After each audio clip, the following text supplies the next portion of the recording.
Hey everybody, I'm Garrett Fuller with MMORPG. I'm with Jeremy Soule, right? Nice to meet you. Nice to meet you too. Yeah, the real me, yeah. I know. But he's the EverQuest music director, and music's a huge part of video game experience. And when you are designing, so talk about this for a minute.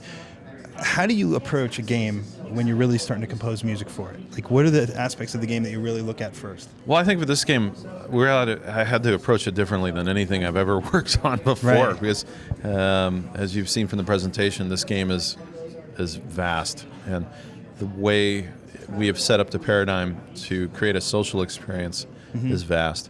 And so I want the music to be intricately tied into the social experience, not just the gameplay experience or so we say the visceral experience of it. And so from that standpoint, it's going to take a lot of out-of-the-box thinking. And that's why I think what's very cool about this team is that from the beginning, when I did my first interview with Dave, I expected that I'd have a couple people come into the room and we'd talk about music for 15 minutes and that would be that. But instead, we brought in basically all the principals of the team, came in, 7-8 people, and we spoke for hours. And I was thinking to myself, my God, the kind of resources they're tying up over music discussion. Never happened before. Right. No, it's so true, and it's the approach to it. What's it like composing for a world that you know is going to constantly change? I'm glad you used the word world. I don't personally like the term MMO. I wish it'd go away. I like the term. Thanks, Jeremy. I like the term virtual world. Really, Yeah, I like it because really, at the end of the day, even if it happens virtually, it's still real. Yeah. Your feelings could be really hurt. Sure. Or you might actually meet your future wife, or husband might, meet. It's very true. So it happens. Well, we've heard about that. Sure. So things happen in this virtual world that touch all fabrics of society. Whether it's somebody in Japan or somebody in Russia, or all age demographics. I mean, these are the things that make a project like this super challenging to me. But I also see the future in something like this. Yeah.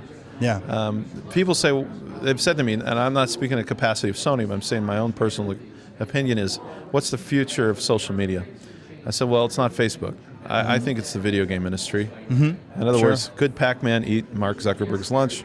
I think the answer is yes. The thing is, anything that Facebook's doing on the back end, MMOs are already doing. Yes, that's to true. use my not favorite term. Sure. But you think about the creativity and how we can engage people, and we can move these incredible graphics universes, and to be able to immerse people socially with technology, I think is really the future of that whole segment. So when you start to think about what we're doing with Next and how we engage people socially, I think is very important. You really start to ask questions about how we interact with the computer itself. That's very true. The bigger issues. Sure. I'm going to end on one of my all-time favorite questions to ask composers, because it's very true. Oh, I love it. And it is combat music. You know, you're running across the field and the soft music's playing, and all of a sudden, what is that like for you as a composer? Because to me, it sets the tone immediately for the fight, and it's got to be fun. Oh, I think so. I mean, the thing about it is we're talking about kinetics, like how we work with, basically the brain and how we. In fact, there was a study that came out like 2 weeks ago where they were showing the difference between someone who was listening to music and thinking something and somebody who wasn't. And with the music, the mind was lighting up in the same ways, but much more so. And I think that's the psychology we have to look at. And I think for this experience, what I want to do is to find innovative ways to implement the music, to create combats, to create visceral experiences, to create moments where you might shed a tear. The holy grail is, do we care so much about a character that we're going to cry? I haven't seen that happen for the most part, but I really want the entire gamut of the experience of the music to reflect the real world, not just the virtual world. To look at, and in some ways I'll be controversial in saying that I think games are the future of Hollywood, because what more is it to watch a movie than to be in a movie, to be in the movie? And to me, that's where the technology and the leadership of the games industry could really redefine what we do and how we interact with the computer. And to me, those are the kinds of questions I have to ask myself as a musician.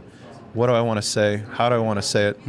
And how do I want to work with others to help create a message? Yeah.